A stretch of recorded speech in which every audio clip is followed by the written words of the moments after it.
Kawani bola na bola tambubu ituku pinaka sa bola uchoni. Eno wasi indua. Ena iba katigu sambula ko koena bosa. Aro sa tigo bata kina kalau ko koena bosa asa kalau ko koena bosa.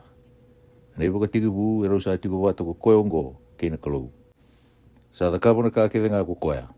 Asa senga indua na ka sa daka me senga ni daka ko koea. Sa tu be koena bula. Ia na rarama ni tamata na bula. Asa dilawa ng butung-buto na rarama. Iya ng butung-buto sa asyang ni kunea. Sa ando na tamata, sa talay mo buwan na kalau. At na kuchuni. Kukoyang go sa alang kumay, mendaw tuku-tuku. May tukuni koya na rarama. Merpong bauta na tamata kita nga, yan na bukuna. Sa asyang ni rarama, koya, kukoya. Iya, sa ano na itabi, may tukuna nga na rarama. Sa ikoya nga go na rarama dina. Sa alang kumay uru-ura, kapag rarama tagira na tamata kita nga. Sa tigo buru-buru ko koya. Asa koya kadaka kina ko buru-bura. Ia kasenga ni kile koya ko ira na kay buru-bura. Sa ala humay ko koya ke be ira na kay nona. Kasenga ni bauti koya ko ira na kay nona. Ia ko ira ke nga sa bauti koya. Sa sulia be ira ko koya. Mera hedo rawa mera lubi ni kalau. Be ira sa bauti na edana. Era sa bau sudumi. Esenga ena bukunda na gasi. Sena sudu bayango. Sena beita lia ni tamata. May buanga na kalau. Asa ayado me tamata ko koe na bosa. Katigo bate kay kenda. E kito waray na nanon na uku ni sabaka na uku ni lendu ang baunga. Sa bautumburi may bitamana. Sa sinay na loloma kenendina. Sa tukuni koe ko choni. Kakadi waka kakaya. Sa koe ongo. Kawa bosa taka. O koe samuri yau. Sa uwe sibidake veiki rau. Ni sa liu veiki rau ko koe. Ia nda sarawata kita nga. May nakasa sina itu wa. Alo loma saba kay kuritaki. Ia kumosese sa suli kina na unau. O Chisu Kristo sa ayado kina nalo loma kinandina. E senga indo na tamata sa reida na kalau wenando na ngona. Nalubena nga indo ang bau nga. Sa bakatumburo ko koya sa ati ko na loma si reita mana. Sa tukuni koya. Ia sa ikoy ongo na itukutuku choni. Ni sa tala sona bete kasona lube libai. Ko ira na kay chiutia may Jerusalemi mera tarung koya. Ko dhimbe ka goiko. Asa tukuna ko koya kasenga ni dakitaka. Katukuna nga au sa senga ni koya na Kristo ko yau. Ara sa tarung koya. Ko deitale. Ko ilay chambeka. Asa kaya ko koya esengai. Ko iko beka na profita koya. Asa kaya ko koya esengai. Era sa ngai kawa. Ko dhimbe ka goiko. Me kito tukuna be ira sa talay kito. Ko sa tukuni ko me dei. Sa ka ko koya. Ko yau nan domo nindua sa ka dikade lomo ni bedo. Waktu dunu taka na sala choba. Me bakasa ka ko isia na profita. Ia ko ira sa talai. Era sa talai me be ira na farisi. Ar sa tarung koya. Ka bua. Ko sa ngai be papite sa taki na buku ni daba. Ni ko sa sianga ni koya na Kristo. Sa ko ilaija. Sa na profita koya. Sa bosa be ira ko choni. Kakaya. Au sabi papite sa taki na wai. Ia kasatu na kimdo maliwa hindu ando sa siang ni kila. Sa koe ongo. Sa muri au kasau si vida ke au. Ia nawani nona baba kau sa siang ni anga me sereka. Sa da kana bi ka ongo mai pedani. Yana tai kandu ni choritani. Atikina sabi papite sa taki kina ko choni. Ena mataka sa redi chisu ko choni ni sa la ko tiko mai bua. Asa kaya Raida na lami ni kalau, kokoya, sa kau tatani na non rei bola-bola na kay urubura. Sa ikoy ongo kau atukuna, sa muri au indo na tamata, sa wosi bitaga be au, ni sa liu be kay rau. Ia kau asyang ni kilay koya, ia mera kilay koya ko ira na Israeli. Kokoya ongo kau sala ko may kina, kabay papite sa taki yan wai. Asa tukuna ko choni, kakaya, awa raida na yalo tambu, ni sala ko sumu may loma langi me bakana rube. Asa may toka bua. Ia kawasya nga ni kilay koya liu. Ia ko koya sa talay yau may me uwe papite sa taki yan wai. Sa kaya nga be yau. O koya kona reida ni sa lau sumukina na yalo tambu. Asa may toka bua. Sa koya ongo. Sa uwe papite sa taki yan yalo tambu. Ia kawa reida katukuna. Ni sa koya ongo na luwi ni kalau. Ena mataka sa tu tali ko choni. Kale rua na nona tise peli. Asa bagay di chisu ni sa lako. Asa kaya reida na lami ni kalau. Asa rongoda na nono bosa, koe rau na tise peli. karu samuri Jisu. Sanggai buki ko Jisu, karai di rau ni rau samuria, kakaiwei rau, atapan rau saba kasangara, rau sanggai kaiwa, rapai, akene bale-bale, wau bubuli. Ko sa tiko mai wei, sa kaiwei rau ko koea, lako mai, kareida, rau sa lako, kareida na sana, sa tiko kina ko koea, kartu sa tiko watakaya na singa koea, asa boleka na ikatini ni aua. Sandu abe rau sa rungo di choni, kamuri koea, ko Andrew na tedi Simoni Pita. Sa kunea liu na tuakana ko Simoni, kakaiwa, kita sa kunea na Mesaya, akene mbale na Kristo. Asa kau ti koea kebe Jisu, ia sa abakarei di koea ko Jisu, kakaya, o ika ko Simoni na luwe chona, ko na bakatukai ko Kifa, kene mbale ko Pita. Ena mataka sa abia lako yani ki kalili ko Jisu, asa kune Filipi, kakaiwa, muri au. Akai pedi seita ko Filipi, anondro koro ko Andrew kay Pita. Sa kune na Danieli ko Filipi, kakaiwa, ito sa kune koya sa bola kina ko Mosese, ena vunau, kay ira talaga na profita. Ko Jisu na kay Nasaredi, luwe Josefa. Asa kaiwa ko na Danieli, itumbura umbeka may Nasaredi, endua na kabinaka, sa kaiwa ko Filipi, lako may moreida. Sa reidi na Daniel ko Jisu ni sa laku tiko mai bua. Asa kaya ni sa tukuni koya. Reida endo na luwe Israel indina.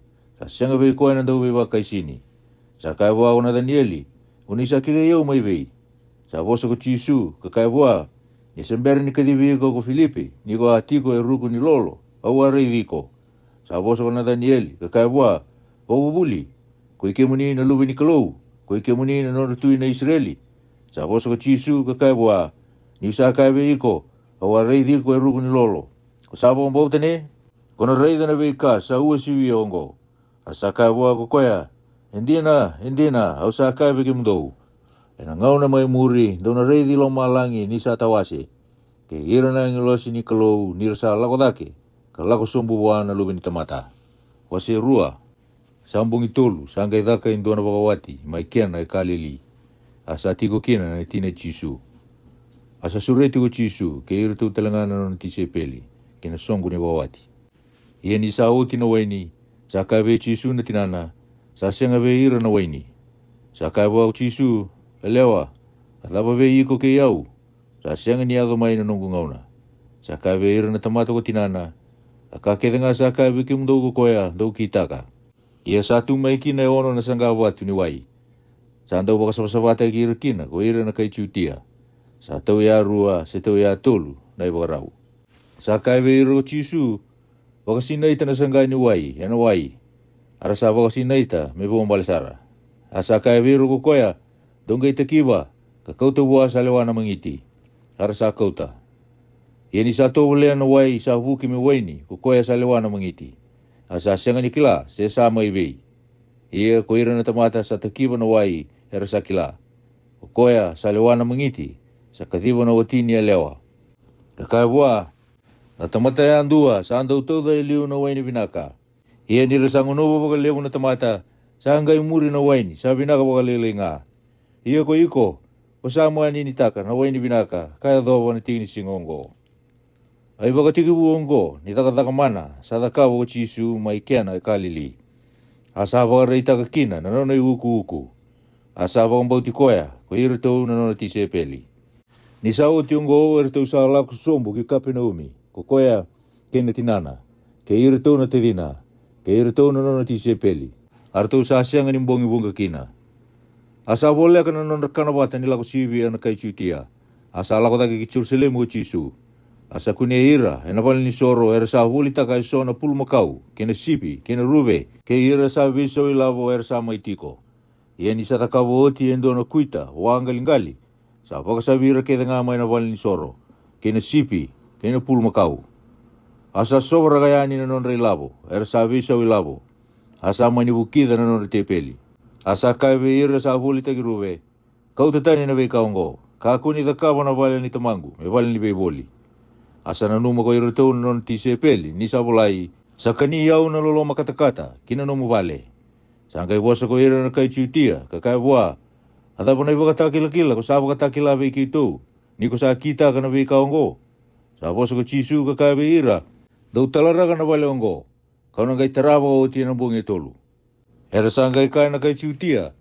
Awali ni sorongo sa pasanga hulu. Kamani ono na yang baki ni sa taratiko. Ia kona tarawa ka o tili na bungi tolu. Ia na wale sa bosa taka ko koya ayangona. Isa ngai tuda ka telemai na mate ko koya. Sana numa ko ira na nona tise peli. Isa tukuna be ira ko koya na kaongo. Ara sabangan dinata na ibola tambu. Kena bosa sa kai o chisu. Ia ni sa tiko ko koya ma Jerusalemi. Ni sa ia tiko na kanawate nila ko sivia. Sa leo bunga ira sabangan dinata. Na dana. Ira sa reda na be kamana. Sa dakawa ko koya. Asa sianga ni buka rarabi be ira o chisu. Ni sa kila ira ke denga. Asa sianga ni anga bua mendua. Me bakata kila ira na tamata. Ni sa kila ko koya. Na ka satu. Na loma ni tamata. Wasi tolu. Sa undua na tamata be ira na farisi. Aida na ko nikutimo. Undua na nona turanga na kai chutia. Sa lagu mai ko koya ungo be chisu na bongi. Kakai bua. Waka bubuli. Kita usa kila ni kemuni sa lagu mai bua na kalau. Me waka bubuli. Ni sa sianga undua na tamata ya kawa rawa. Na be kama na ungo ko ni sa kawa. Ke baka hera usa sianga ni tiko kaya. Na kalau. Sa boso ko chisu. Kakai bua. Endina, au sa kawe iko. Kaya ka sa sianga ni sudu tal na tamata, na sianga ni raida rawa na mata ni tuni kalau. Sa kaya buha ko ni kutimo, sa sudu rawa bagay be na tamata, ni sa ang kasi may kukoya. Sa duru rawa baga rua, kinakete tinana, may sudu may. Sa kaya ko chisu, endina, au sa kawe iko. Kaya ka sa sianga ni sudu endua, na wai, kinayalo tambu, na sianga ni duru rawa kinamata ni tuni kalau. Saba kaya ngo ko koe sa sudu ena yango. Ia saba kaya lo ko koe sa sudu ena yalo. Kakuni kurumbu ini usaha kabe iko. Endondonu mundo sudu tale. Sa liwa na dangi kina sana santing itaka. Ia ko sa rongoda na kena rongo. Kasenga ni kila na sana sala ko may kina. Sena sana sala ko ni kina. Saba katala nga kina ko koe yang dua sa sudu ena yalo tambu. Sa bosa ko ni kitimo kakaya bua. Sa rawa bagay be na be kaongo. Sa boso ko chisu, kakabua, we kono non rebo bubuli na Israeli. Kasenga ni kila na we kaongo, ne? Indina, au sa kabe iko. Ito sa boso taka na kaki ito sa kila.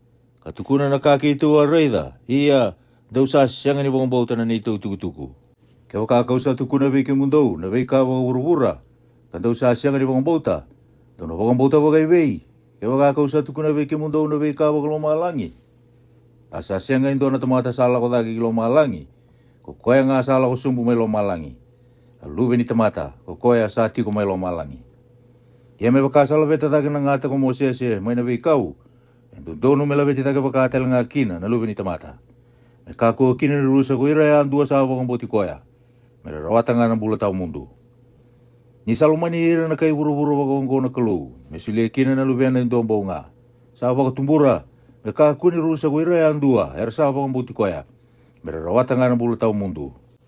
Nisa sianga ni talamay na lubya na buru-bura na kalau medunrubi ira na kay buru-bura. Membula nga ko ira na kay buru-bura ay nabukuna. O koya sa apa buti koya sa sianga ni dunrubi.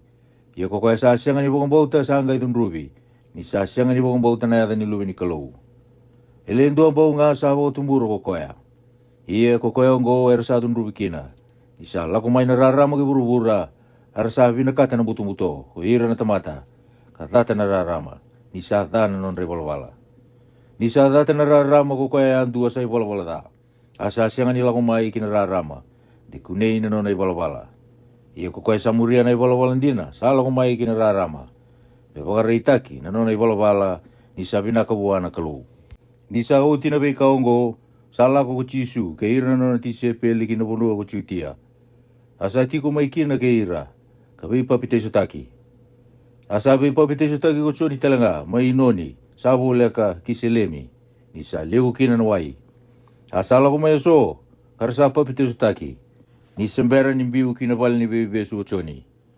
Sanga ibele ti ko ira na ti sepeli choni. Kinandua na kay chutia. Ena buku ni bebe baka sa bataki. Harasa la ko may bebe choni. Kakaiwa. Bubuli.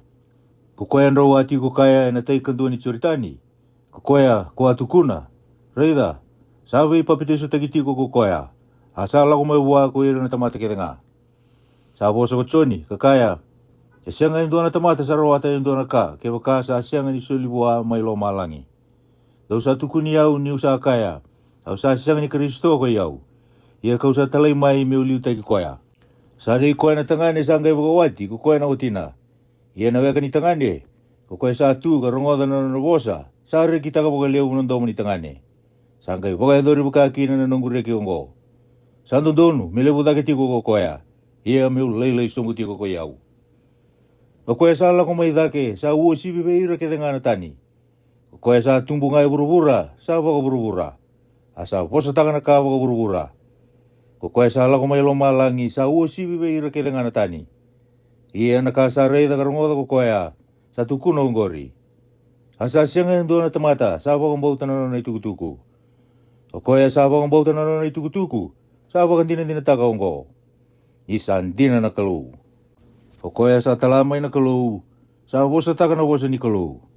Di sa sulia waka yau na ala tambu na kalau. Salomana na lubeana ko tamana. Asa sulia na ka kede nga kilingana. O koe sa waka mbauta na lubeana, sa rawata na bula tau mundu. O koe sa sianga ni waka mbauta na lubeana, ena sianga ni raida na bula. Asa tiko ngawi koea, na tundu ni kalau.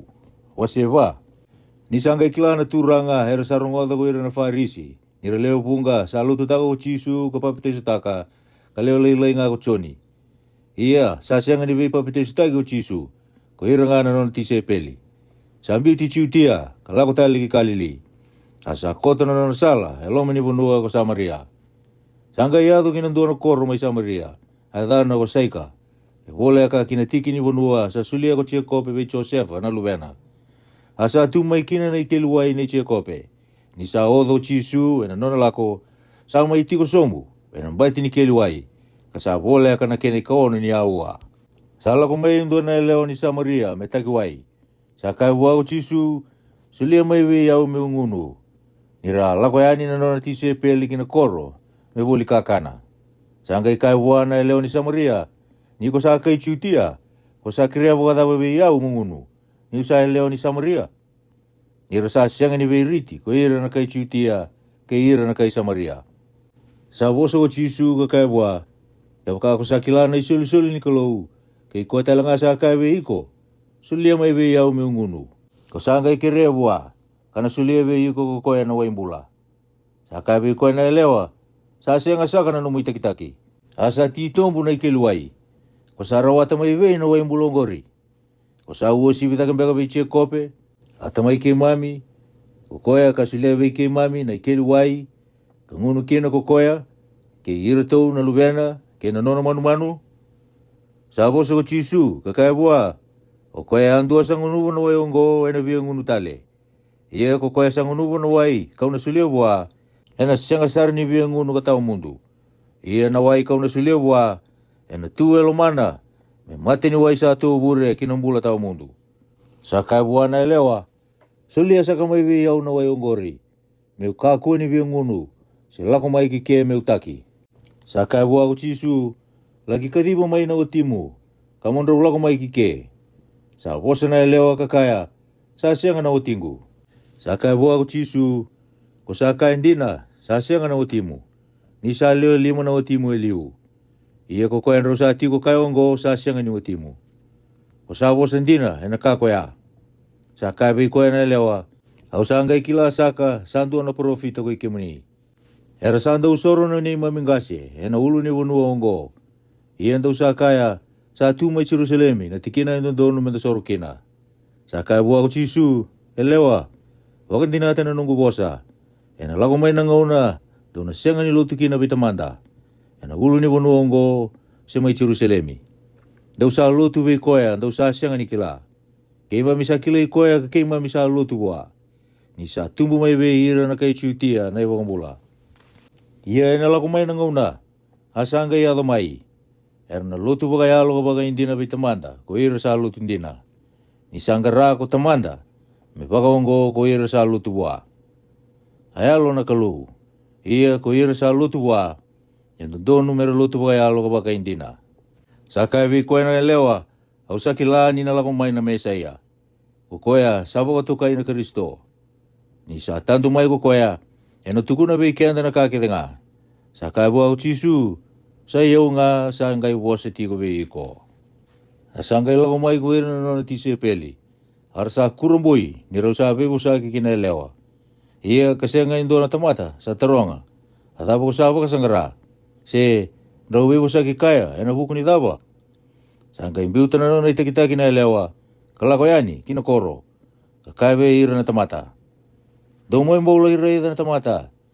Koya sa tukuna mai be yau, na kakita nga kawa da kawa. Sa ikoe ongo na karisto se sengai. Ara sa ngai lako tani ani ena koro, kalako mai ua. Ia ni sa ambera mai, sa ngai dikebi koya, ko ira na tise peli. Kakaya, hobu buli, mukana manda. Asa kai biro ko koya, sa tuwe yau na kakana me kania.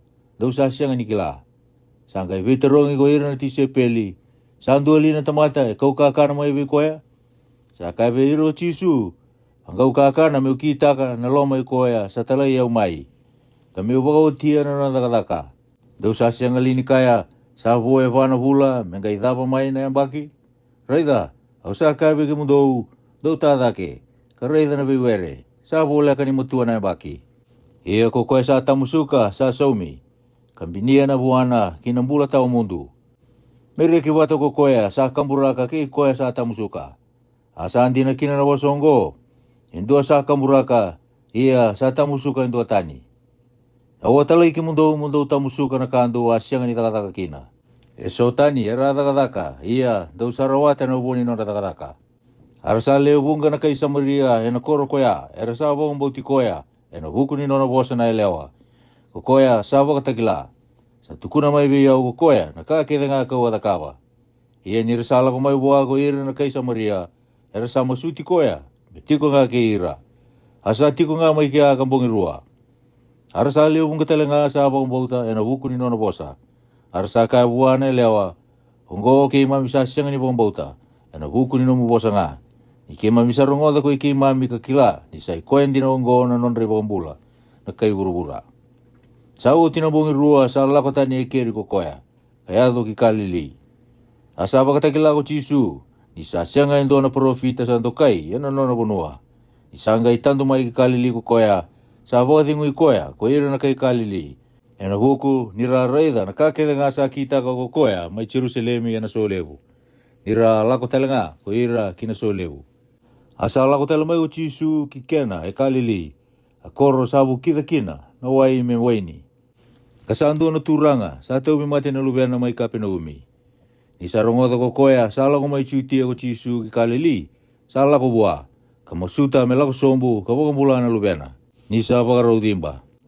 Sangga ika bua ko chisu, ke bakando usenga ni reda so na kamana, ke na ka viva kurumbu itaki, tau na senga ni bangambauta.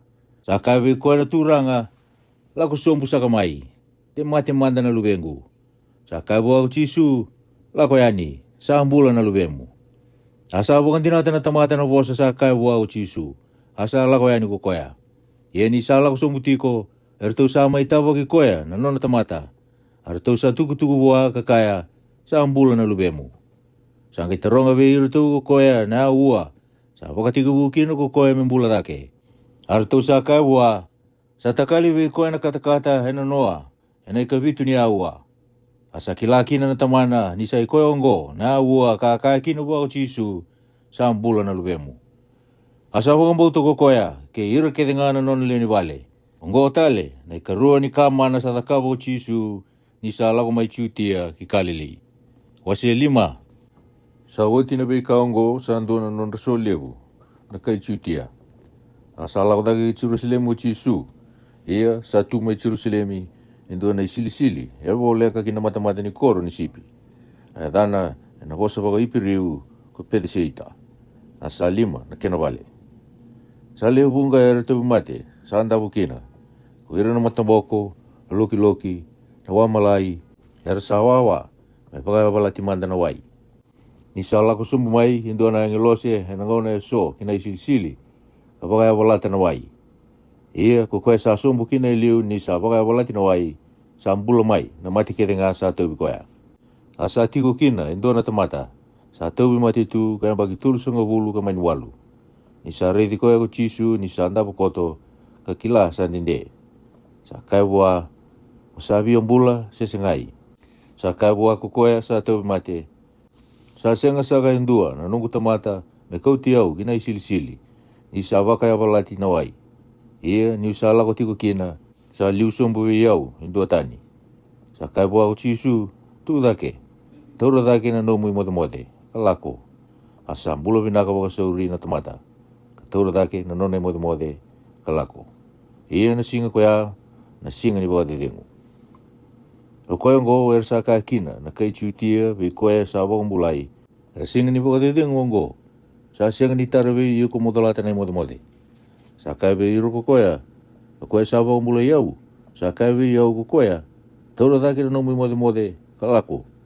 Ara sa ngai tarungi koea. O dina tamata sa kai ve iko. Taura dake na nomu i mode kalako. Ia ko koe sa waka mbulai. Sa singa ni kila se ko dei ko koea. I sa lako loa yani ko chisu. Kanira sa leo bunga. Hena tikina koea. Sa utina ve kaongo sa kuni koea ko chisu. Hena pali ni soro. Ka kai bua reida. Ko sa ngai mbula binaka. Ka kuni wala da tali. De ado ve iko indona ka. E tapa ka lebu daki. Sa lako tani na tamata. Ka tukuna ve ira na kai chiutia. Ni sa chisu ka pambula i koea. Ia hena huku ni kaongo. Sa pakatata ni chisu ko ira na kai chiutia. Ni sa kitaka ko koea na ve kaongo. Wena singa ni pakatetengu. Asa kai ve ira o chisu. Sa takataka tingo nga ko tamagu. Ko iau telenga. Au sa takataka. Hena huku ni kaongo. Era sanga ndrepa wale o kina. Na kai chiutia. Mera pakamatea. Ni sa singa ni pakatata na wale nga ko koea. Na singa ni pakatetengu. Ia kasa kai talanga na tamanan dina na kalou. Asa pakatautu wata ni koea kina kalou. Sangkai woso o chisu ka kai ve ira. Indina. Au sa kai ve kimundou. E senga ni rawata waka i koea nga indua na ka na lubena. Na ka nga sa reida ni kitaka ko tamana. Ia na ve ka sa kitaka ko koea. Sa kitaka waka talanga kina na lubena. Ni salomana na lubena ko tamana. Asa pakatakila abuana ka kethenga sa kitaka ko koea. Ia ena pakaraitaka buana takataka e so. Sa uosi vidake ena ve kaongo. Untuk kurambu ikina. Me wakasa wakaturi radake na mati ko tamana. Kapakambula. Sa wakakina na lubena. O koea sa wakambula ira. Sabi na kata. Ni sa sianga ni lewa indua na tamata ko tamana. Ia salisia na lubena. Me ia na lewa kethenga. Me rupakaroro ko taka na lubena na tamata kethenga. Me waka era sa wakaroro ko taki tamana. Koe sa sianga ni wakaroro taka na lubena. Sa sianga ni wakaroro taki tamana. Katalai koe mai. Hendina. Au sa kai ve kimundou. O koe sa rongota na nungu bosa. Kapakambauti koe sa talai au mai. Sa rawata na mbula tau mundu. Ena sianga talenga ni tunrubi. Kasala ko mai na mate kina mbula. Hendina. Au sa kai ve kimundou. Sa ala ko mai na ngauna. Ia sa hea do indai. Mera rongota na domini lubi ni kalou. Ko ira na mate. Ia ko ira sa rongoda hera na mbula. E wakasa mbula wakai koe nga ko tamana. Sa sulia talenga buana lubena. Me mbula wakai koe nga. Asa lisi koe talenga me ia na lewa. E na buku ni sa lubi ni tamata. Dau ka koe ni kurumbui e na kawango. Ni sa lako mai na ngauna hera na rongoda kina. Nanto mona ko ira ke denga. E na imbulu-mbulu. Hara na lako mai kina. Ko ira sai wala binaka. Hera na tuda ke tali. Mera mbula. Ia ko ira sai wala da. Era na tuda ke tali. Mero tunrubi. Au sa siaga ni kita karawa indora ka. Waka iau nga. Au sa lewa me wakana ka. Kau sa rongoda. Asan tundonu nungu lewa. Ni sa siaga ni muria na lomangu. Talo mai tamangu nga. O koea sa tala iau mai. Iau kasa iau nga. Sa tukuni iau. Sa siaga ni dina na nungu itukutuku. Sa ando atani sa tukuni iau. Ia kau sa kila sa andina na itukutuku sa tukuni iau kina ko koea. Doa tala ki vichoni. Asa tukuna na kandi na kokoya. Ia kasasianga niya nga biyau. Meron tukun yau na tamata. Ia kausakaya nga na bikaongo. Untuk bula kina. Kakoyang gori nararama sa daun ritu kadilamay. Ia ando binakata pang hindi pagalele nga. Untuk reki ia na kinararama. Ia na itukutuku kausa tukuni kina sa lebu. Kalelay na itukutuku ichoni. Ataka-taka sa sulia may biyau katamangu. Meu bagotia. Ataka-taka ongo kausa kita katiko. Sa tukuni au, ni sa talay au mai ko tamangu. Ia ko tamangu, ko kaya sa talay au mai, sa andau tukuni au. Bawa sianga ni rongoda, nando mona e nanduan singa.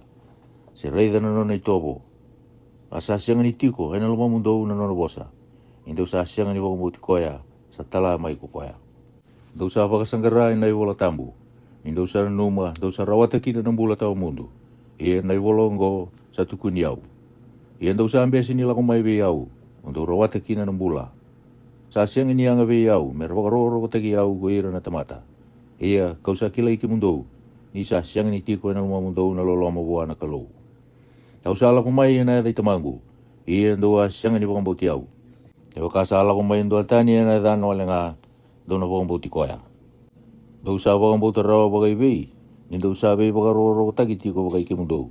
Kasi sianga ni ngandrea wana wakaroro ko, sa lako mai wana kalou ndundua nga. Dau ka kuni na numa, ni unang beitagi ki mundou vi tamangu. Sa andua sa beitagi ki mundou tiko. Ko Mosese, ko koya dau sa wakararabi kina. Ewa ka ndau a wakambauti Mosese, dau na wakambauti au, ni sabu lai au ko koya. Ia ka wakandau sa sianga ni wakantinata na nona i wola, dau na wakantinata wakai vei na nungu bosa. Wase ono. Sa uti na vei kaongo, sangai lako ko Jisu, kita ikan dua ni wasa-wasa mai kalili, mai tai peria. Asa leo bunga sara, era samuri koya. Ngira raida na vei ka mana, sa kita ka ko koya vei ira sa tau mati. Asa tambeta na ulu ni bunua ko Jisu. Asa tiko sumbu mai kina, ke ira na nona tise peli. Asa wole kana kana wata, nila ko sibia, era sa andau ia, na kai chuitia. Ni sangai tatake ko Jisu, ka raida, nira sa leo bunga sara. Sa lako mai wa, sa kai vei Filipi, ende na bulia mai vei, na manrai, mera kana kina ko irongo. Sa kai na kaongo, me wakatubuli koya. Ni sa kilako koya na ka, sana kita me kita ka. Sa kai bua ko Filipi, ena sianga ni rauti ira na manrai sa buli, ena pene ruanan rau. Mera tau ya andua wakalele nga. Endo ve ira na nona tise peli, ko Andrew, atedi Simon Peter, sa kai vei koya. Sa tiko eke endora ngone tangane, sa tubo ai lima na imbuli manrai parile, ka rua na ika. Ia kaya nga bakata bongo, veira na leo bunga bakongo. Asa kaya ko Jisu, osa veira na tamata mera tiko sombu. Ia sa leo na do, ena esa na koya. Ara sa tiko sombu na tamata, ara sa leo lima baka na undolu. Asa toro na veimbuli manrai ko Jisu, kapag pinapinaka, kapota veira na tise peli. Ia ko ira na tise peli, veira sa tiko sombu. Kapakata lang akina, na ika merau tira. Ia nira sama mau, sa kaya ko koe veira na tise peli. Kumuna wata na tiki na lalai savo, me kakua ni ali ang doana ka. Hera sangga ito mika wata, kapakasina ita na isu etini karua, ena tiki na lalai ni mbuli manrai parile lima. Sa po veira sa kana. Ia ko ira na tamata, nira sa reida na takatakamana, sa kita ka ko Jisu, hera sa kaya, sa ikoy hindi nongo na profita koya, endun donu melagumay ki burbura. Yan isa kilako Jisu, era sa nakita, melagumay, katauri koya waka kaukawa, merambulia metui, sa lakon doon doon taliani kinaulo ni Bonua. Yan isa gaya kami may, sa lako sumbu ira na tise peling matasawa, kamuntoka na wanga, kalokobo na wasawasa kikapi na umi. Asa gaya butung-butung may na Bonua, asa siyang niado be ira o Jisu. Asa wakambiyaw na way, yan hukunitang ilego sa aliwa. Ia nira sa de ani, tulu na maili kapakadada. Era sa rei di Jisu, ni sa lako bolendel ni wai. Katurobo na wanga, era sa rere. Asa ka veiro ko koya, koya uongo, ka kuni rere. Era sa ngai minakata me bondo ki wanga ko koya. Asa ngai undu waka sauri na wanga kina Bonua, era sa lako kina. Ena mataka, ko ira na leobunga, era sa tuwe na taikan dua ni wai. Nira sa reida, sa sianga mai kia indua tani, na velo-velo. Koya nga kamuntoka ko ira na tise peli. Asa sianga ni bondo wata. Kina velo ke ira na tise pelu Jisu. Ia ko ira na tise peli. Raso koya ni waka ira nga. Ia kasala ko mai eso na velo mai taiperia. Sabo leka kina sana. Era kana manrai kina. Ni sabo ka pinipinaka uti na turanga. Nira sa reida na leo bunga sa sianga ni tiko mai kia ko Jisu. Sa ko ira tau na tise peli. Era sa bondo telanga kiwanga. Kalakoyani kikapi na umi, me pakasanggarai Jisu. Ia nira sa kuni koya mai teikan dua, era sa kai bua, wakabubuli, ko sala ko mai kikeni na ida. Sa ko sa veira ko Jisu kakaya, hindi na, au sa kai bagi mundou, daw sa siyang ni pakasanggarai yau, nindaw sa reida na vei kamana, nindaw wakaniya nga na vei mbuli manrai, kasama maukina. Daw kako ni oda, me ke mundou na kakana sa utirawa. Ia, me ke mundo nga nakakana, sa tu kina ng bula tao mundo. O koya, ena sulia ve ke mundo una luveni tamata. Isa I koe a sa waka dina taka na ka lou ko tamana. Era sanga I kai bua, ataba me ke tau da kawa, me ke tau ki taka kina na daga sabi na ka bua na ka lou. Sa boso ko chisu ka kai ve ira, sa I koe ngona daga sabi na ka bua na ka lou. Mondo wakambau ti koea, sa tala mai ko koea. Era sanga I kai bua, ataba nei wakan dina ko sa da kawa, me ke tau reida ka wakambau ti iko. Ataba ko sa ki taka, anondangase era kania na mana ena ve kau, me wakasa volai.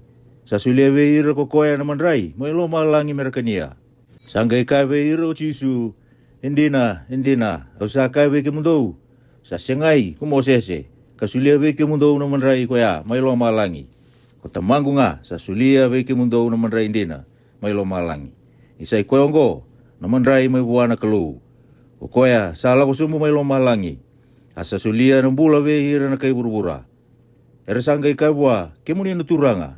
Sulia tiko nga mai ve ke mami na mandrai ongo. Asa kai ve iro chisu, koe iau na mandrai ni mbula. Ko koe sa lako mai ve iau, ena senga ni vea kana. Ia ko koe sa wakambauti iau, ena senga ni vea nguntale. Ia ka wa kai ve ke mundou, doa reidi iau. Ia doa senga ni wakambauta. Ko ira ke tenga sa sulia mai ve iau ko tamangu, era na lako mai ve iau. Ia ko koe na lako mai ve iau, au na senga sari ni biu tatani. Ni sa senga ni lako sumu mai lo malangi meu kita kana lo mangu. Meu kita ka nga na lo mai koea sa tele iau mai. Ia sa I koe ongo na lo mai koea sa tele iau mai. Meu kaku ni baka lia indua ve ira sa sulia mai ve iau ko koea. Ka meu wakatura takatale ena singa mai muri. Ia sa I koe ongo na lo mai tamangu. Mera rawata ya andua na mbula tau mundu, ko ira sa reida na luwena. Ka wakambauti koea. Ia, kau na wakaturi koea dake, ena singa mai muri. Sanga I wasa kundukuru taki koea, ko ira na kai chutia. Nisa kaya, ko iau na mandrai sa lako sumu mai lo malangi. Harsa kaya, sa sianga lini ko chisu ko koea wango, lubi Josefa, atamana kena tinana inda kila. Sanga I kai wakatapa mai ko koea, au sa lako sumu mai lo malangi. Sa wasa ko chisu, ka kai ve ira, dau ka ko ni wasa wa kundu. E sianga ni lau rau mai ve iau intua na tamata. E wakasa sianga ni wakairara taki koea ko tamangu, sa tale iau mai. Ia, kau na wakaturi koea dake, ena singa mai muri. Sa volana profita so, ena waubuli dira ke tenga na kalou. Ara sa lako mai kina ve iau ko ira andua, era sarungo di tamangu, ka sa wakabuli di. Ia, ka sianga ni rei di tamangu indua na tamata. Ko indua nga sa lako mai buana kalou. Sa rei di tamangu ko koea. Hindina, au sa kai ve ke mundou. O koe sa wakambauti au, sa rawata na mbula tau mundu. Ko iau na mandrai ni mbula. Sa kania na mana, mai na ve kau, ko ira na no mundu ngasi. Ara sa mati nga. Sa I koe ongo na mandrai, sa lako sumbu mai lo malangi. Mera kania na tamata, kasianga ni mati. Ko iau na mandrai ni mbula, sa lako sumbu mai lo malangi. Ewa ka sa andua kania na mandrai ongo, ena mbula ka tau mundu. Ia na mandrai kau na sulia sa lewengu. O koea kau na sulia me mbula kina ko ira na kai burubura. Era sanga I leti baka ira na kai chutia. Kakaya, sa sulia rau wakadamu na tamatongo na lewena, meta kania. Sanga I kai ve iro chisu, hendina, au sa kai ve ke mundou. Ke wakandau sa senga ni kania na lea ni luwe ni tamata. Kangunuwa na nonandra, sa senga ve ke mundou na bula. O koea sa kania na lewengu, kangunuwa na nongundra, sa rawata na bula tau mundu. Ia kau na wakaturi koea dake, ena singa mai muri. Ni sa kakar na dina na lewengu, asaka ni ngunung dina na nongundra. O koea sa kania na lewengu, kangunuwa na nongundra, sa tuwe iau. O iau talenga sa tuwe koea. Me waka sa ambula tiko ko tamangu sa tala iau mai. Au sa ambula talenga ena buki tamangu. Sa waka talenga kina ko koea, sa kani iau, ena mbula ena bukungu. Sa I koea ongo na mandrai sa lako sumbu mai lo malangi.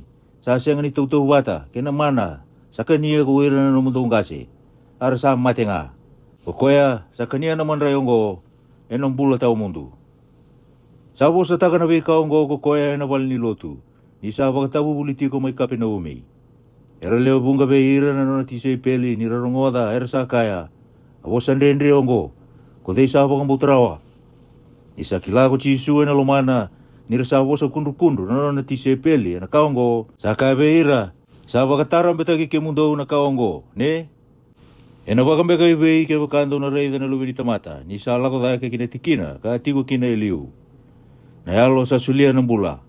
Alewena sa siyang niyanga. Avosa ka uvosa taka veki mundo sa vakayalo, kasa vuni mula. Ia kasa veki mundo sa sianga ni vakambauta. Ni sa kila ira mai nai vakatiga bu Jisu era sa sianga ni vakambauti koya. Kei koya ena suli koya ani. Asa kaya o koya ngo kawa kakina veki mundo sa sianga ni dona tamata sa lago rau mai veiau. E vakasa sianga ni suli o ako tamangu. Akaongo era sa suka tani kina ele bunga ve ira na notisi peli. Era sa sianga tali ni lago batakaya. Sangkai kago Jisu ve ira na leo tini karua. Dau sabi ala ko tani talanga ko iki mundo. Sangkai kago ako sa muni pita. Ke muni na turanga. Ke tu na lago ve dei. Sa tunga ve ke muni na bosa ni mbula tau mundo. Ia ke tau sawa kambauta kakila. Isai ke muni na Kristo na lubi ni kalau bula. Sakai ve ira ko Jisu. Awas yang alini dingi tagi ke mundo na leo tini karua. Ia kasandua ve ke mundo sa nona itona te woro. Sabo sa taki chuta sa eskaroti, na lube say moni, ni say koyongo na suli koyani, asandua be ira na le tinikarua ko koya. Wase vitu. Ia ni sa uti na be kaongo, sa lako buli ko Jisu e kalili, isa siang ni via lako buli chutia, nir sa via vong mati koya, ko ira na kay chutia. Asa bole ka na nonda songo ni leu na kay chutia, na so leu ni vale baka teba. Sangkai kai bua ko iruto na tadina, lako tanya ke, kalako kichutia. Mera reida talenga na nomu tise peli na nomu takataka, ko sa kitaka. Isa sianga indua, sabi na kata mekilai, ka kita ka buni indua na ka. Kaya ko sa kitaka na bikaongo, wakareita gi ko kibeira na kay burubura. Nirto sa sianga talenga, ni bang buti koya, ko iruto na tadina. Sangkai kai iruto ko Jisu, Sangkai kai beruto ko Jisu, sa siang ni adu mai na nongu ngauna, ia sa tutu wata wiki mundo na ngauna ke tanga. Sa siang ni dati ke mundo rawa ko ira na kay burubura, ia era sa dati au. Ni kau sa kata kila ni sa da na non rewala. Duk lako dake kina suli wongo, tau sembera ni lako dake kina suli wongo. Ni sa siang ni adu mai na nongu ngauna. Ia ni sa boso taka uti na kaongo beruto, sa tiko nga ko koya e kalili. Ia nirito sa lako dake na tadina, sangkai lako dake talanga, ko koya kina solio. E sianga ni baka rai kabuni nga. Era sangkai baka sangkai koya na kay chutia na solio, kakaya sa tiko ebe ko koya. Asa bosa taki koya lo bo leu, ko ira na tamata. Sa kaya so, atamata binaka ko koya, kakaya so tani, e sengai, sa lawa kita ki ira nga na tamata. Asa sianga indua sa bosa tagi koe butu. Nira sa rera bagira na kay chuitia. Ia na be mama ni ngauna ni so lewu. Sa lako dago ko Jisu kinawal ni soro. Kapag tabu buli. Ara sa kurumbu iko ira na kay chuitia. Kakaya e kila baka ibe na ibola na tamata ongo. Isa sianga ni baka tabu liti. Sa bosa be ira ko Jisu. Kakaya sa sianga ni nongu na nongu ibo buli. Sa nona nga katale yau mai. Kaya kaya ndua na tamata, sabi at kawa na loma i koya. E na kila se sa ka mai wana kalo na ibo buli, se ubosa baka iau nga. O koya sa bosa baka i koya nga, sabi na kata mendo kai. Tia ko koya sabi na kata mendo kai ko koya, sa talai koya mai, sa andina, asa sianga wana dala. Sa sianga lini sulia wiki mundo na bunau ko Mosese, asa sianga indua wiki mundo sa Moria na bunau, do sabi abang mati iau na buku ni dawa. Era sa bosa na leunga, kakaya, sa durumi iko indo na te woro, o dei sabi abang mati iko. Sa bosa ko Jisu, kakaya beira, indo ang bonga na tatadaka kawadakawa. Ia, do sa kurumbu ike denga kina. Sa sulia beki mundo na beidili ko Mosese. Ia, kasa sianga ni bube Mosese, sa bunga beira nangasi. Ia, do sa dilibo na tamata, na singa ni bode dengu. Kaya baka sa dilibi na tamata, na singa ni bode dengu. Meka kuni bola dani na bunau Mosese. Dau sa tundubi au beka ni sa bang bulato doko indona tamata en singi bo de dengu. Ka kuni loa me waka na ka sa rai. Du loa bo nga. Sangkai kaya so be irma Jerusalemi.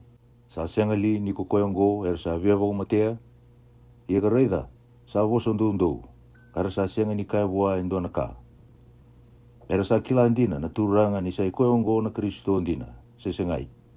Ia na tamatongo, enta sakila na bonua sala ko maikina. Ia na Kristo ni sala ko mai, sa sianga indua sa kila sa lago mai ve ko koya sanga ikadi ko chisu ni sa boka tabu politiko na vale ni soro kakaya do sa kila yau do sa kila talanga na bunua kausa lago mai kina ia kausa sianga ni lago mai boka yau nga ia sandi na ko koya sa tala yau mai ia do sa sianga ni kila koya ia kausa kila koya ko yau ni sa lago mai ve koya asa tala yau mai ko koya sanga ve tau koya ia sa sianga indua sa tare koya isa sianga ni ado na nono ngona ia sa leo bunga ve ira na tamata sa bongo bauti koya kakaya isa lago mai na Kristo ena kita kalina takatanga mana bunga take ena ve ka ngori sa kita ka koya ngo ko ira na farisi sa ngoda ni sa wosa taki koya lo boka ngo ko ira na leo bunga ia ko ira na farisi ke ira na betilevu sa tala so na obisa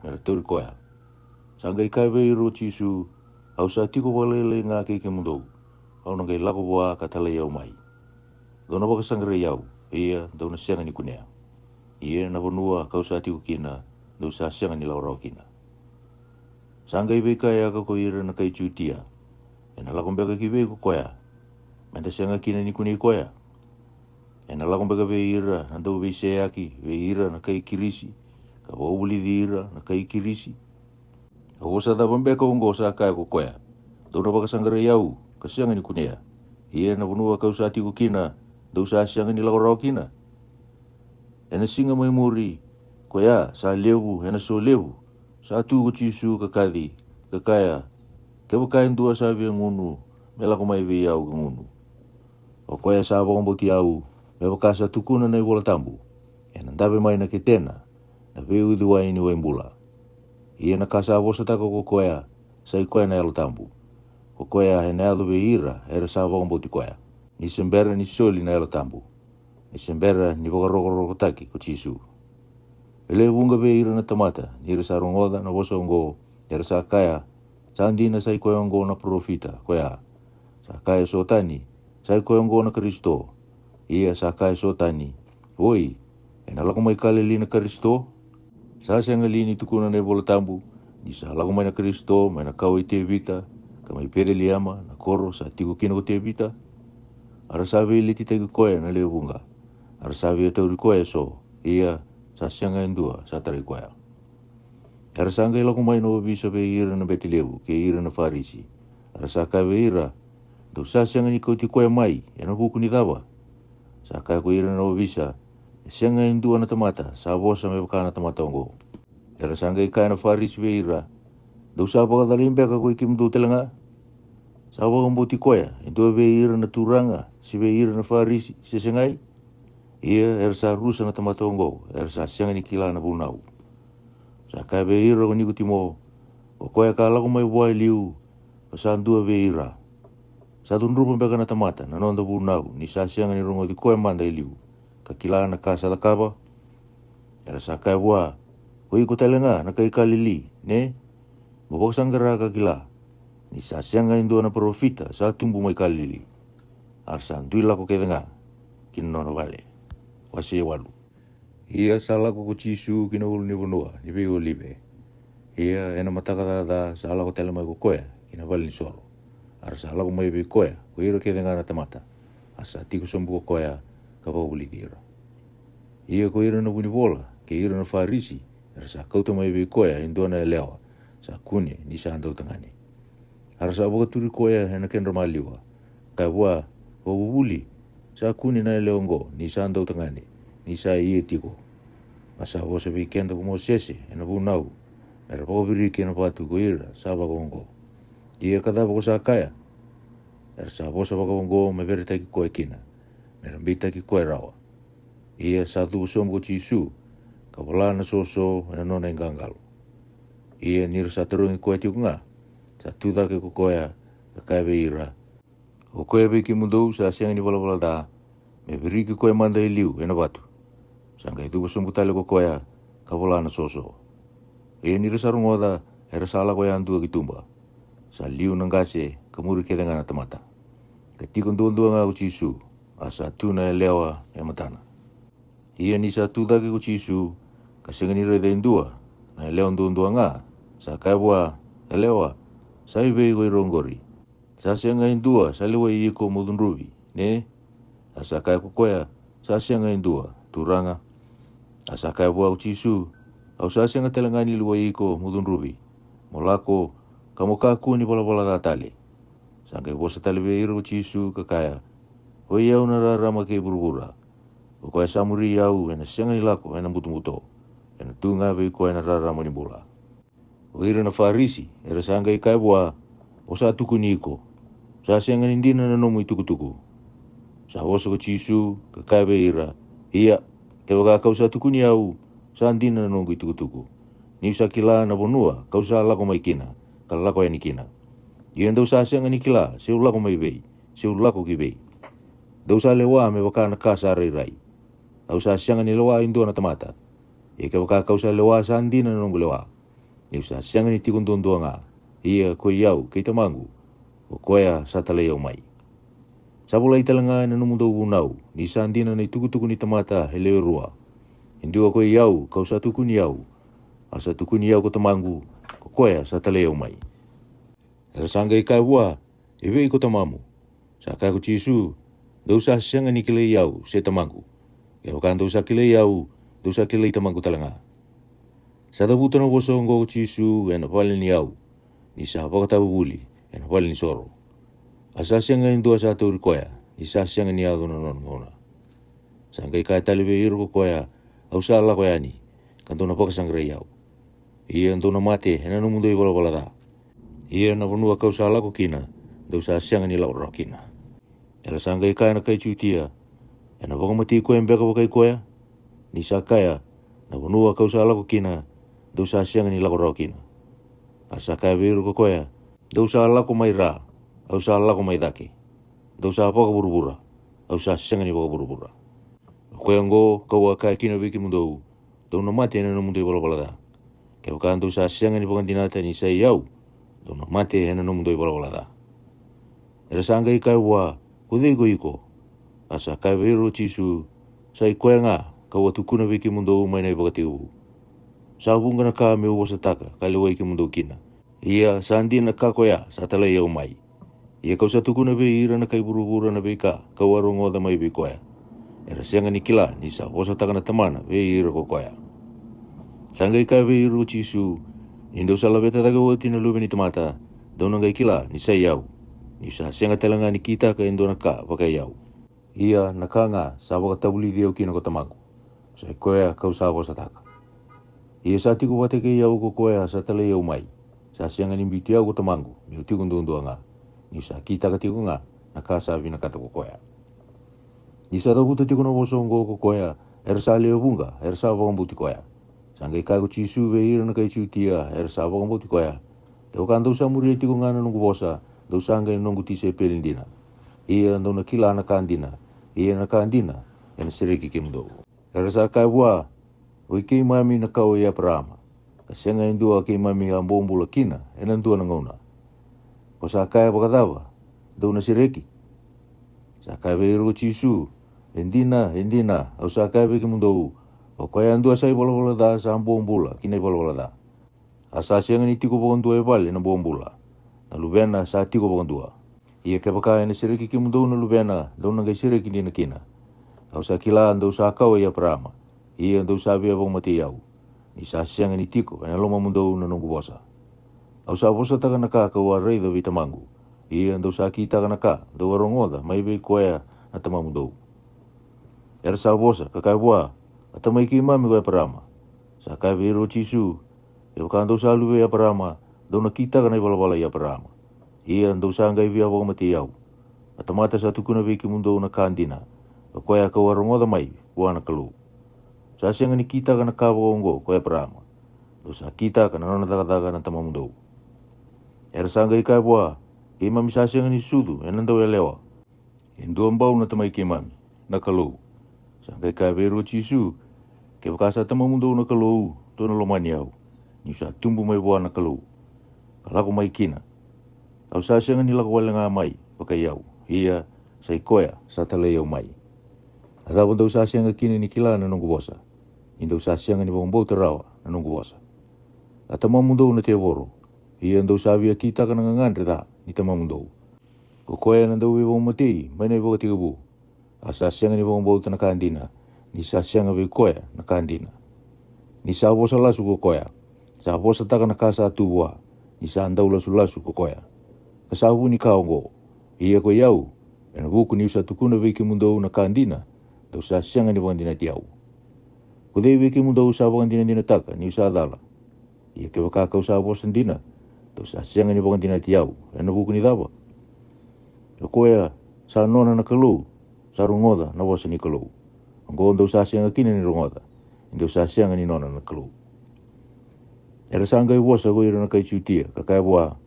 Sa sianga lini ke mamika indina. Ni ko sa kai Samaria. Ka sa durumi ko indona te voro. Sa kai ko chisu. Sa sianga ni durumi au indona te voro. Ia kau sa waka roko taka na tamangu. Ia ndau sa waka lia o nga. Ia kau sa sianga ni waka sangara me waka roko taki. Sa dua sa waka sangara kalewa. Hindina au sa kai veki mundou. Ke waka indua sa waka mbotu tiko ngana nungu bosa. Ena sianga sari ni mati. Era sanga i kai veki koea. Ko ira na kai chutia. Ki mami sanga i kila. Sa durumi ko indona te voro. Sa mati koe parama. Ke ira talengana profita. Ia ko sa kaya.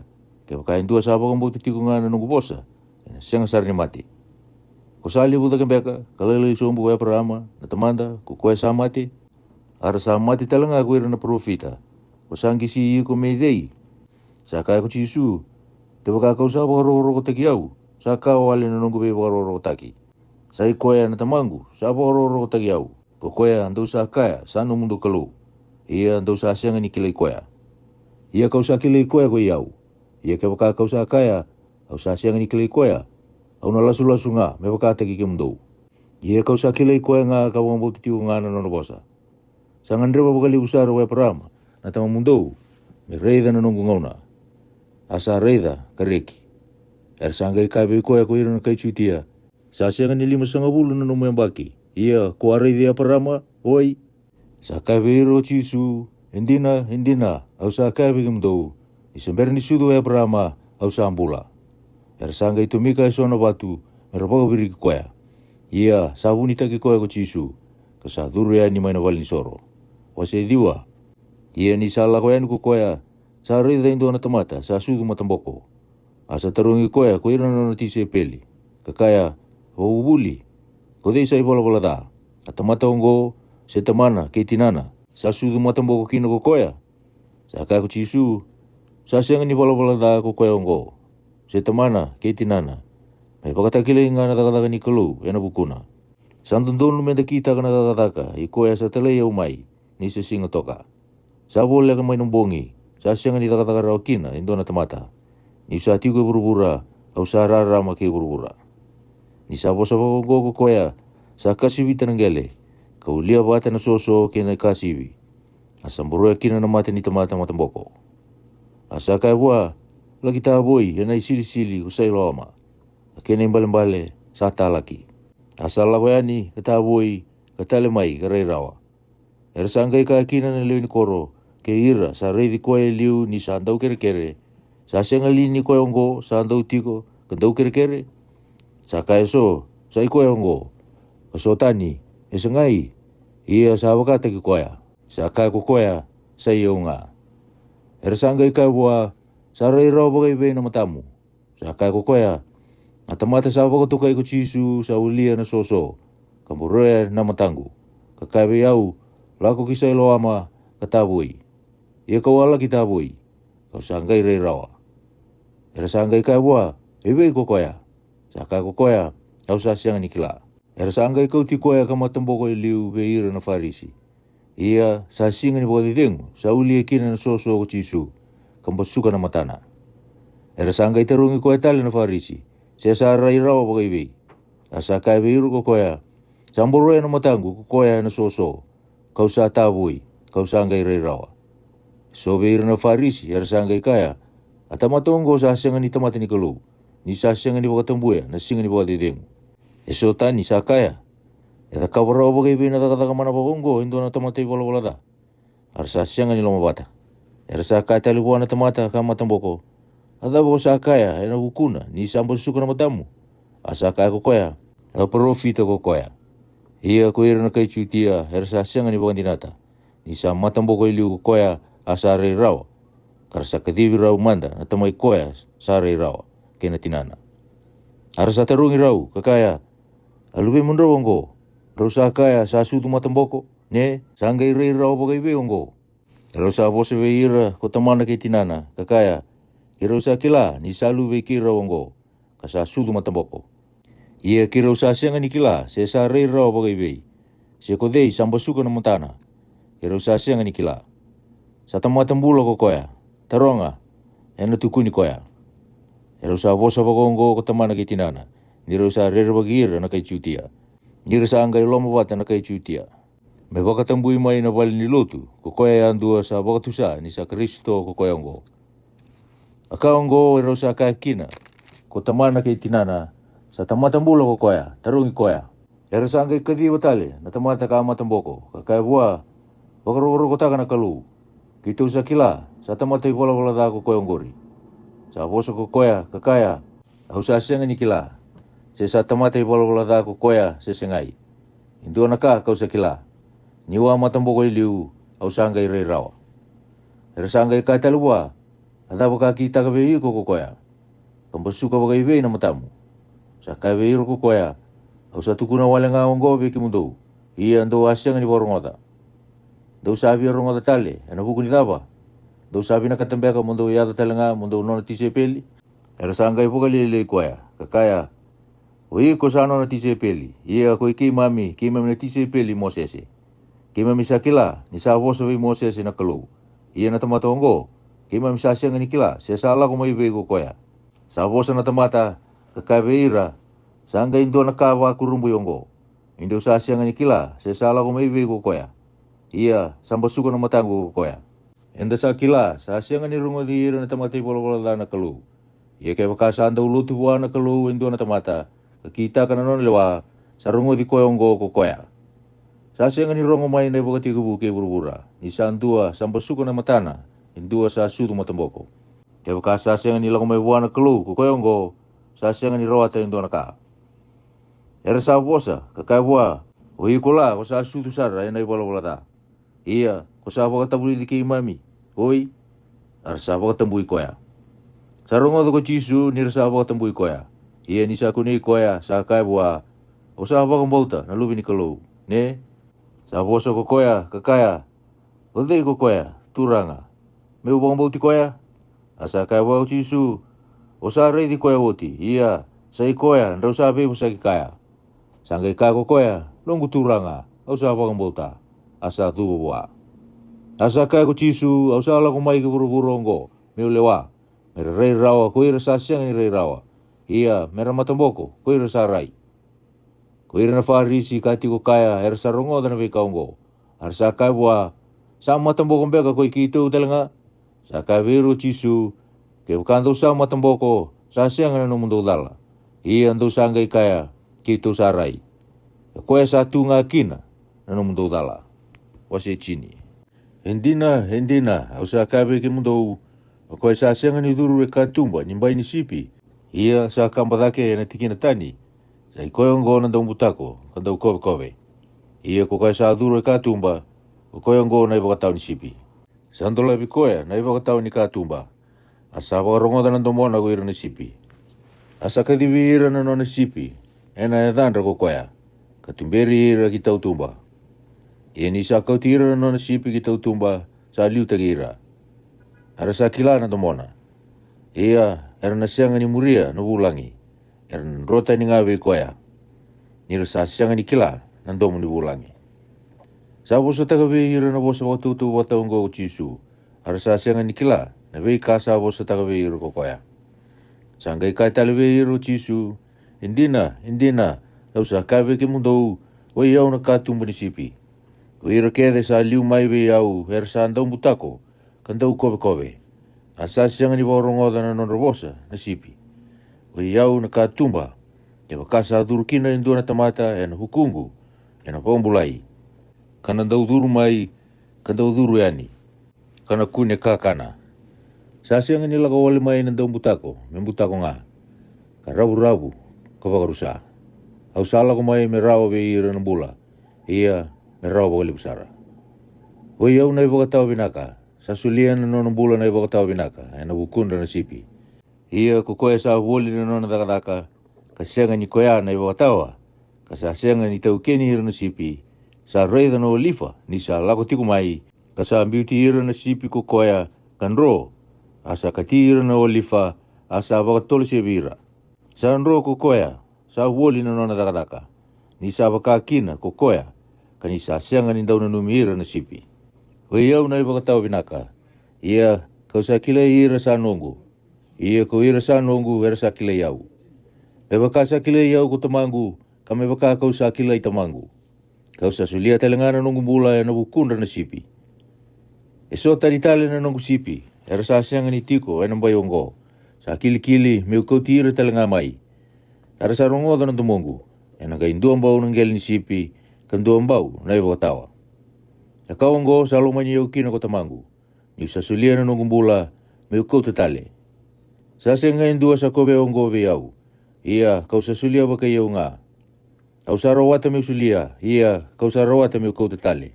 E huna ongo sa sulia mai ve iau ko tamangu. E rasa ngai vele titale na kai chiutia. E na huku ni wosa ongo. Asa leo bunga ve ira sa kaya. Sa durumi koe endora te voro. Asa lia. Dau sa rongo di koea. E na huku ni daba. E so tani era kaya. Sa senga ni wako ongo na wosa ni tamata. Sa durumi koea endora te voro. Sa rawata beka endora te voro. Me basuka na mata ni mata boko. Sa ngai ia mai Jerusalemi. Na so levu ni waka sawa ki ni bali ni soro. Asa vula ililiwa. Asa lako boli ko chisu e na bali ni soro. E na poranda ni Solomoni. E rasa ngai waka buli ti koea. Na kai chiutia. Kakai bua. Na dawa so na kena dinde. Ko sa siang ni waka taunde itaka kina. Na lo mai ki mami. Ke waka sa i koea na Kristo. Tukuna wang madalo mai ki mami. Sa kai ve iro chisu. Awa tukuna ki mundou. Ia andau sa siang ni waka dinata. Kataka kau sa kita ka ena di tamangu. O koe ngo sa waka dina ve iau. Ia andau sa siang ni waka dinata. Indau sa siang ni nungu sipi. Sa rongoda na nungu wosa. Ko ira na nungu sipi. Ia kau sa kila ira. Karasa muri iau. Ia kau sa sulia ve ira na bula tau mundu. Ia era na siang sar ni rusa. Sindua e kalira ki ira mai na lingangu. A tamangu. Ko koe sa sulia ira ve iau. Sa usi via na kakelenga. Asa sianga indua sa rawata me kilira ki ira mai na linga i tamangu. Kira usan duan bau nga ki tamangu. Sangay tumi katale na batu. Ko ira na kai chuitia. Me rapako viri koea. Sa kai ve ira o chisu. E bunga na taka binaka kau a wakatakila ve ki mundo mai ve tamangu. Atapa na taka ve ira ongo. Dau sa waka viri ki au kina. Sa kai bua ko ira na kai chuitia. Sa singai. E na huku ni taka binaka ki mamisa waka viri ki ko kina. E na huku nga ni no muwosa wakadada taka na kalu. E na huku talanga. Ni ko sa tamata nga. Kasangi si ko mo kalu. Sa kai ve ira o chisu. Sa singa line volai. E na numdo bunau. Awakaya. Dau sa kalu. Kewa kasa wako tuka ira me kalou koea. Ni sa yadu e ira na wosa ni kalou. Asa sianga ni mbiu wale rawa na iwola tambu. Tau sa kaya liwa sa lisia na tamangu. Katalaki burubura. Ko sa wosa wadada ataka na kalou. Ni sa kaya o iau na lubi ni kalou. Kewa kakau sa sianga ni kita ka na takataki tamangu. Kakua ni wambo tiau. Ia kewa kakau sa kita ka. Dau wakan dinata na takataka. Kewa kandau sa sianga ni wambo tiau. Undau kilakina ka wakan dinata. Isa tigo vi iau ko tamangu. Kau sa tigo vi koea ko iau. Ero sa ngai vi aturi koe tale. Asa lako tani ko koea mai na lingandra. Asa lako tale ni ko koea kita ikandua ni choritani. Kina sana sabi pa pite sutaki kina iliu ko choni. Asa tigo kina. Asa leo bunga ero sa lako bua. Karakaya. Sa senga ni kita ka indua na kamana ko choni. Ia sandi na nga nakake de nga sa wosa taga ko choni. Eno huku ni tamata ongo. Arsa leo bunga sa wakang bauti koea mai kia. Wasi chini kandua. Ia sandua na tamata sa teu mati. Kolasa rusa na kai pedani. Anonda tu koro ko meri kei marida na tuakana. Ia ko meri ongo sa lumuta na turanga ena waiwai. Kasolota na yawana ena ndrau ni uluna. Asa teu mati na nga nena kolasa rusa. Ongo sa tala kikina bei koea ko irau na nga nena. Kakaya kemuni na turanga. Reida. Ko koea ko salomana sa tau mate. Ia ni sarongodo ko Jisu sa kaya ena senga ni thimba ena mationgo ko koya. Ia ena pakarokoro taki kina na kalau. Ena pakarokoro taki talanga kina na lubi ni kalau. Asa andau lumani marido ko Jisu kita dina ke Lasarusa. Ni sanga irongodo ko koya ni sa tewi mate sa tikumbungi ruo tale ena tikina koya. Sa utiongo sanga ikabe ira ti sepeli mendalako tale ki ciutia. Sa kaibo aku ira ti sepeli o wuli. Ravia poko viriki ko inda wale nga ena batu ko ira na kai ciutia. Ia ko samba di lako tale kina tikina koya. Sa kai ko Jisu sa senga li ni tin kerua na ya ua ena ndu na singa. Ya kasala ko ndu na singa sa senga ni tarambe ko koya. Ni sa reidan rara ma ke buru-burongo. Ia ke kasala ko ndu na bongi. Sa tarambe ko koya ni sa senga ni tubo na rarama. Sa bo sa takana kaongo ko koya. Ia kau ti sanga ikai beira. Sa mo de na wakanda ko Lasarusa. Ia kau sala ko me bagan reti koya. Sanga ikai ko ira non ti sepeli. Ke muni na turanga. E wakasa mo de nga ko koya enambula. Ia sa bo sa takana no mati ko Jisu. Karasana numa sa bo sa takana ko koya na bodengu ni mode. Sanga itu kuna baga madala beira ko Jisu. Sa mati ko Lasarusa. Ia kau sa reki ena buku mundo ni wasianga ni tiku kina. Mundo baga bauta. Ia mendala ko ngabua. Sanga ikai ko Tomasi. O koe sa boga tukai ko titi mo. E ira no na idamba na ti sepeli. Mendala ko telenga. Menda mati watakaya. Ni sa lako mai ko Jisu sanga ikila. Ni sa kotombongi ba ko koe ena imbulu-mbulu. Asa boleh ka ki Jerusalem ko pedani. Kena yawa heruan beka na maili. Ia sale bunga na kai ciutia era lako mai kibe mari da kei Mary. Mera boga tingu irau ena buku ni ngane enrau. Ni sanga irongodo mari da sa lako mai ko Jisu sa la kitaba ki koya. Ia sa tiko ngai vale ko Mary. Sanga ikai be Jisu mari da ke muni na turanga. Te boka kuni atiko ike sa sianga ni timbo na nganengu. Ia kau sa kila ena suliabe ke muni enda na kalau na kake da nga kuni sa kirea bua na kalau. Sa kai bua ko Jisu ena tu da tale na nganemu. Sa kai bua ko marida. Kau sa kila ena tu da tale ko koya ena singa mai muri era na tu da tale kina na mate. Sa kai bua ko Jisu wei au na buni tu da tale ena buni mbula. Ko koe sa bakang bauti au ke kasa mate ena mbula nga. Ia ko koe andu sa mbula ka bakang bauti au ena senga sari ni mate. Ko sa bakang tinata na kaongo sesengai. Sa kai bua ko koya hiyo na turanga. Au sa bakang dinata ni sa Kristo ko ike muni na lubi ni kalau. Ko koya sandundono mela ko mai ki burubura. Ia ni sa bosa bakongo ko koya sala koyani. Kakatibo lo na tadina ko Mary. Kakaya sala ko mai na iwo bubuli. Asa terungi iko. Ni sanga rongodo ko koya sa dabu tu sara. Kala koyani bua. Asa amber ni duru kina korwa Jisu sa tiko ena bonua iraua vei tata kina ke marida. Uira na kai ciutia, era sala wawate kei Mary vale. Kapoka tingu i koya. Ira sa reida, sa tuda ke sara ko koya. Kala koya ni, era sa muri koya. Nira na numa, sala ko kina imbulu-mbulu ko koya, metangi makea. Ni sanga iado ko Mary kina punua sa tiku kina ko Jisu. Kareidi koya, sa dubo sombu kina yabana. Kakaya bua, ke muni na turanga. Kapoka kunia tiko ike sa sianga ni timbo na nganengu. Ni sanga ireida ko Jisu na nonatangi. Kena non retangi na kai ciutia era sa lago patakai mai sa butungu ko koya na lona asara rawa na lomana kakaya ibe na bunua do ambuluti ko kina era sa kai bua turanga nila ko mai muni reida sa tangi ko Jisu era sa ngai kaya na kai ciutia reida na kena lewuni no loloma be koya ia esobe ira sa kaya sa sengambeka ni rawata ko koya ongo Ukoya samba suka na mati ni matomboko, mele watelenga, me kakua ni mati na tamatongo. Sanga hutungu utale na elono o Jisu, kalako mai kina imbulu-mbulu. Ia sandua na garabatu, kasake na isongo endo na batu. Sakai ko Jisu, doko tatani na batu. Sakai bua ko marida, ngai na ikoya sa mati. Kemuni na turanga, sa nambona ko koya, ni sanga imbongi bana no na mati. Sakai bua ko Jisu, awa sianga lini kaiwe iko, ni kona reida na koukou ni kalau, ke wakako sa bakang bauta. Era sanga ikou tatani na batu. Asa tatake ko Jisu kakaya na tamangu. Au sa pau binabinaka be iko ni ko arungo di au mai. Ia kau sa kila ni ko sa arungo di au tiko nga. Ia kau sa bosa ena bukunda na tamata sa tiko ike. Mera bakang tinata Niko sa talei au mai. Ia ni sa wosa o tivongo sa kaithi hena ndomu leu. La serusa lako mai. Ia kokoya kamate sa lako mai. Ka bibira ki tu hena lingana kena wana hena isol ni mate. Ka bibira ki na uluna hena ndua na itaboi. Sa kabe iro chisu deu sere ki koya ka leiva melako. Arsa leo bunga be ira na kai chiutia sa lako mai be meri. Ira sa reida na ka sa kita ka chisu ersa pombo ti koya. Ia ko ira so sa lako yani be ira na farisi ka tukuna be ira na ka sa ka bo chisu. Sangga isongo ni wata ko ira na betelevu ke ira na farisi meramposea arsa kaya adama manda menda kita ka. Isa da kabo na taka mana bunga na tamata ongo. Ke bakaenda sa wele taki koya bakongo era na bombo ti koya na tamata kedenga. Era na ngai lako mai na kai Roma ka kovea na nonda koro kena nonda matinitu.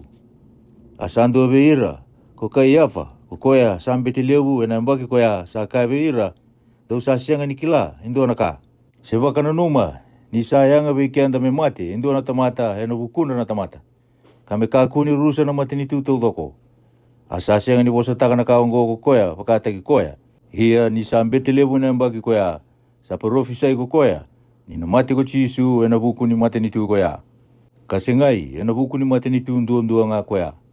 Me bakasongo ni rabata talenga na lubi ni kalau hersanda ubisi yaki merando mbau nga. May nasinga koya hersanga imbusi koya merapaka matea.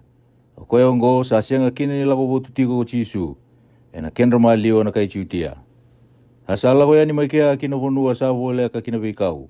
Kinandona koro na edana ko ifremi. Asa tigo kina ke ira na tise peli. Asa wole ka na rasuli au ni lako sibi na kai chiutia. Arasa leo bunga sala ko dagi ki Jerusalemi mai bonua. Ni sembera na so lebu ni lako sibi ya. Merabaka saw sabata kira. Arasa ngai baka sanggarai chisu. Kabe busaki baka ira nga. Ni rasa tu ena balin soro. Ada bondo baka na numa. Ena lako mai ko koya kina so lebu sesengai. Ia sabo garota ko ira na betelebu ke ira na farisi. Ke baka indua sa kila na bonua sa tigo kina ko koya. Metukuna mai. Merangai tauri koya. Ameni.